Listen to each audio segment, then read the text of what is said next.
Meus irmãos, eu quero convidar a preleitura desta noite para estar vindo à frente para trazer o recado de Deus. Amém? Tem um pregador na internet que toda vez que ele vai em algum lugar pregar, ele fala assim: vou lhe contar uma história da Bíblia. Então nós vamos ouvir esta noite a nossa irmã e minha tia Ruth está com a palavra esta noite, amém? Enquanto ela se aproxima, eu pergunto: quantos estão desejosos a ouvir a palavra esta noite? Eu tenho certeza que Deus tem uma palavra para liberar aos nossos corações, amém?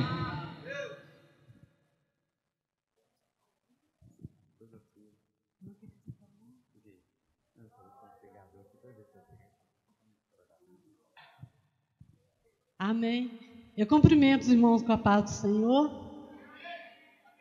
Louvado seja Deus, né, irmãos, por mais esta oportunidade que o Senhor nos concede de reunirmos, né, para louvar, para bendizer. Nós sabemos que nossa vinda até aqui, né, não é em vão, né? O Senhor, Ele tem recompensa para nós.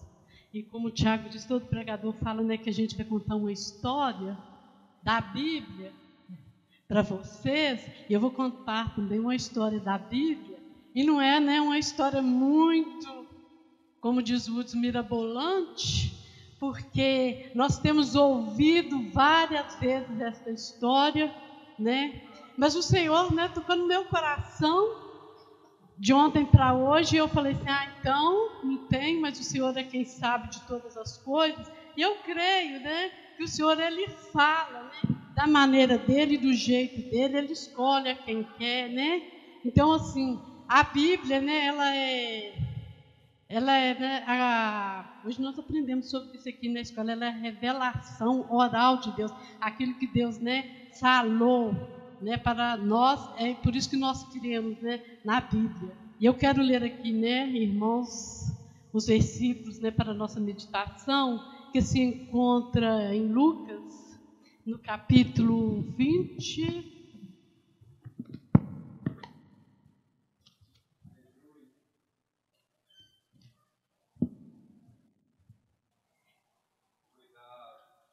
no capítulo 24, no versículo 13. É uma história, né, irmãos? Como diz o Tiago. Naquele mesmo dia, 2 deles estavam a caminho para uma aldeia chamada Emaús, distante de Jerusalém, 60 estádios. Iam conversando a respeito de todas as coisas sucedidas. Amém? Os irmãos podem assentar. Então, né, como a gente sabe, né, não é uma história, né, muito desconhecida, porque nós vemos, né, muitos pregadores pregam, né, demoram a pregar, falam, mas aqui a nossa preletora, né, não tem muitos argumentos, mas o Senhor tem colocado, né, em nosso coração. Nós vimos, né, que os discípulos, eles estavam, né, conversando entre si, depois de um grande acontecimento. Parece que os olhos deles estavam tapados e eles não, né, enxergavam, né, o que eles estavam, até mesmo sobre o assunto deles. Eles estavam, né, dispersos sobre aquilo e perceberam que chegou alguém sobre eles. Eles estavam conversando sobre o que tinha acontecido e de repente chegou Jesus ali do lado e começou a conversar com eles, e eles não perceberam, né, que era Jesus. E muitas das vezes acontece isso conosco, né? A gente conversa os nossos problemas, às vezes a gente conversa com um, conversa, né, com um do lado, com um amigo, a gente tem aquele, né, que é nosso confidente, e às vezes nós esquecemos, né, de contar para Jesus, e esquecemos que Jesus está ali do lado nos ouvindo, né? Então, naquele caminho eles iam conversando e Jesus participou da conversa deles e eles estavam tapados. Jesus ainda falou assim: olha aqui, vocês estão falando a respeito desse homem, ele foi um varão, profeta, poderoso em obras, e os discípulos estavam lhe falando exatamente sobre isso, ainda, né, conversando com o Senhor Jesus. Eles sabiam que Jesus ia ressuscitar, sabiam que tinha acontecido já a ressurreição, né? E a Bíblia nos fala que eles ali conversando e falando. Ele falou assim: alguns de nós já o vimos. Algumas das mulheres que andavam conosco, elas é que foram ali no sepulcro.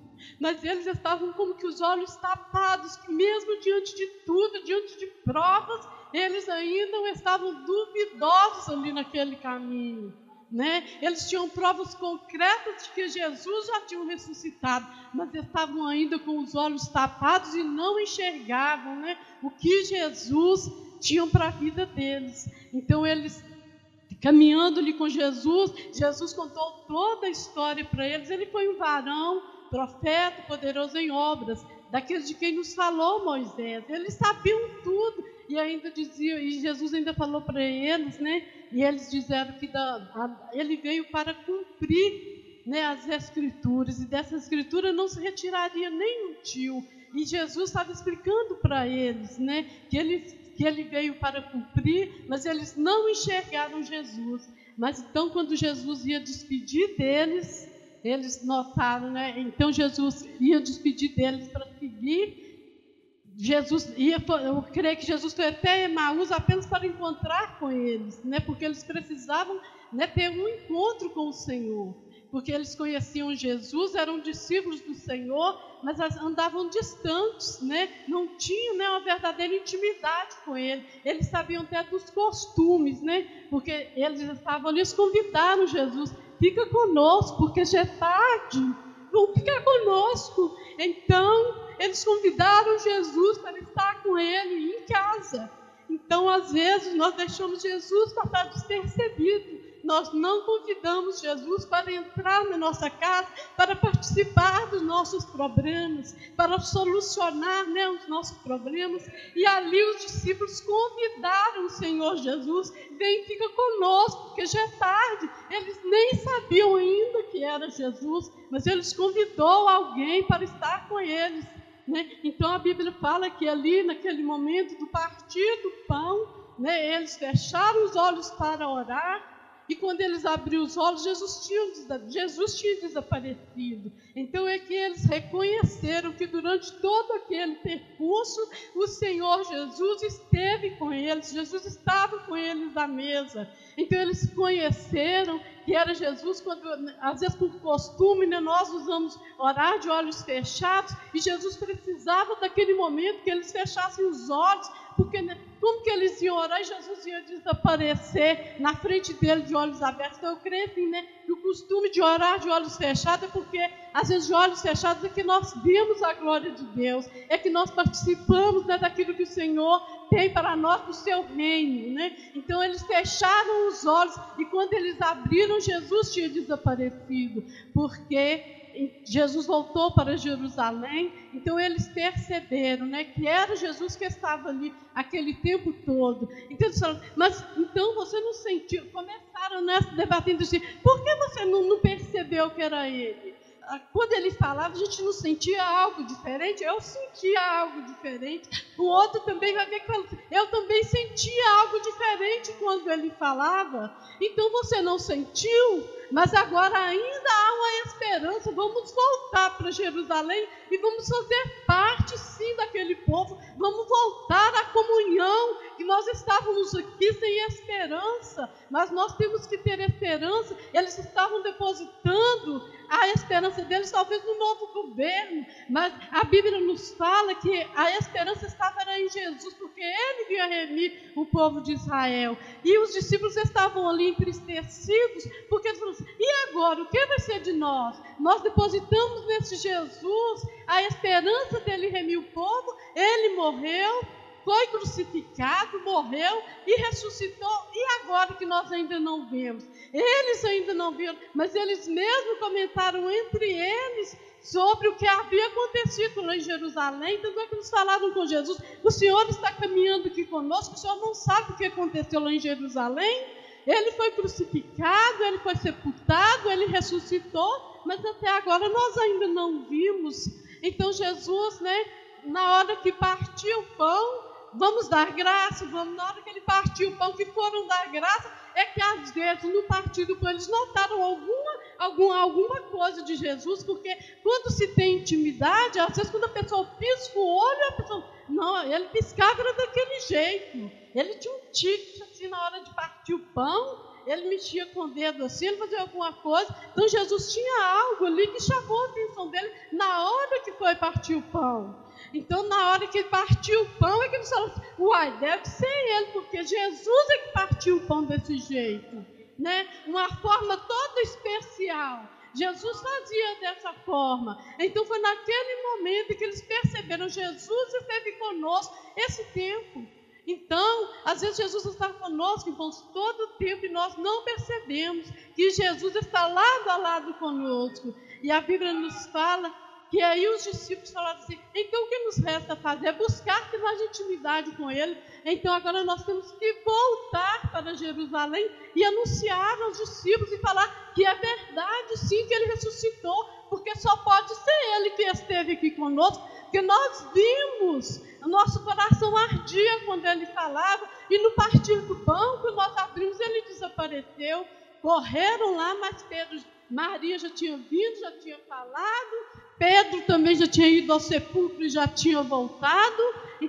Então agora eu creio que chegou o momento daqueles discípulos voltarem ao primeiro amor, né? A Bíblia nos fala que nós devemos voltar ao primeiro amor. Então eu creio que eles regressaram em busca daquilo que às vezes eles tiveram durante toda aquela caminhada de Jesus. Eles estiveram perto, mas ainda não tinham desfrutado do verdadeiro encontro com Jesus. Eles conheciam Jesus, sabiam da história de Jesus, mas não tinham tido ainda, né, a intimidade com Jesus. E nós sabemos que intimidade, irmãos, a gente não consegue da noite para o dia.